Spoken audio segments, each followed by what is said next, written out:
አዲስ አበባ ከተማ የ76 ወንዞች ባለቤት ነች።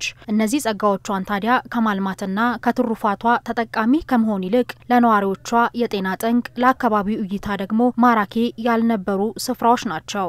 ወንዞቹ የከተማዋ የነዋሪዎቿ ፍሳሽ ማስወገጃ፣ የደረቅ ቆሻሻ መጣያና ከመጸዳጃ ቤቶች ጋር በመገናኘት ለመበከልና የመጥፎ ጠረን መገለጫ ሆነው በርካታ ጊዜያትን አሳልፈዋል። ታዲያ ይህንን ችግር የሚፈታ ፕሮጀክት በከተማዋ የወንዝ ዳርቻ ልማቶች እውን ሆኗል።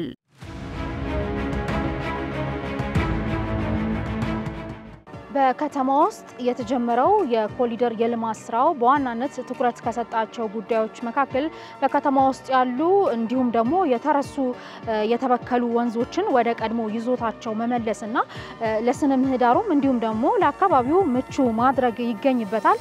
እኛም ዛሬ የተገኘንበት የግንፍሌ ወንዝ ከዚህ ቀደም የነበረበትን ችግር ተፈቶ ዛሬ ላይ ወደ ቀድሞ የስነ ምህዳር ህይወቱ እንዲመለስ የተደረገበት ሁኔታ እንዳለ ለመመልከት ይችላል። በአካባቢው ያነጋገርናቸው ሰዎችም የዚሁ ምስክር ናቸው።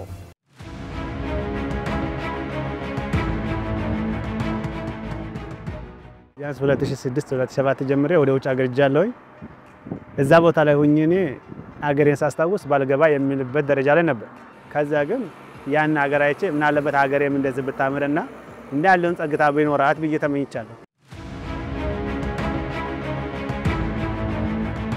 ባንሄድ እስከምንል ድረስ ያኔ ከዚህ ባንራመድ ስንራመድም ደግሞ ይሄንኑ ያለው ጸግታ ቦታ ብናገኝ የሚል ነገር ምኞት አለ። አሁን ይሄ በዚህም ቦታ ላይ ይሄ ያለው በመኪና እንኳን ቢነሳ የማያልቅ ቆሻሻ ነበር። ሸታውም በዛው ልክ ነበር። አሁን ከዚህ መሄድ ማን ይፈልጋል? ያ የፈጣሪ ስራ መስራት።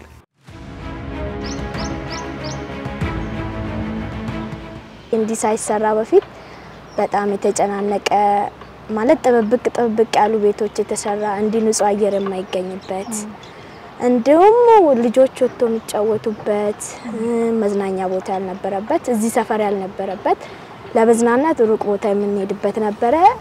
እንደምታዩ እንደሚያምር ሰዎች ወጥቶ ሐሳባቸውን ከራሳቸው ጋር የሚያወሩበት በጣም የሚያምር ሰፈር ተደርጎ ነው የተሰራ። በጣም ደስ ይላል። ታዳጊ ነሽ፣ ተማሪ ነሽ።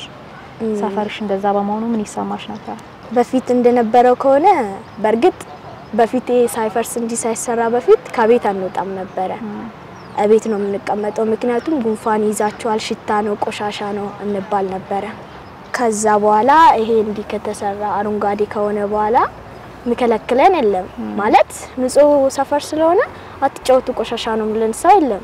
ተጫወቱ ተዝናኑ ነው የምንባለው። እኛም ደግሞ በፈለግንበት ሰዓት እዚህ ለማጥናት ራሱ ይመቻል። ሐሳባችንን ሰብሰብ አድርገን ምረብሽን ስለሌለ በንጹህ መንፈስ በንጹህ አየር እናጠናለን። እዚህ ይመቻል።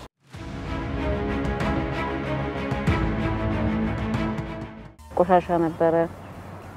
በጎርፍ ብዙ ሰዎች የተጎዱም ነበሩ። ያ ሁሉ በጣም ለውጥ አለው። ያን ሲታይ በጣም ተመስገን ነው። እኔ ለልማት ነው የተነሳሁት። ከ22 ቀበሌ ነው የመጣሁት። ያው አሁንም ልማት ነው፣ ደስ ይላል።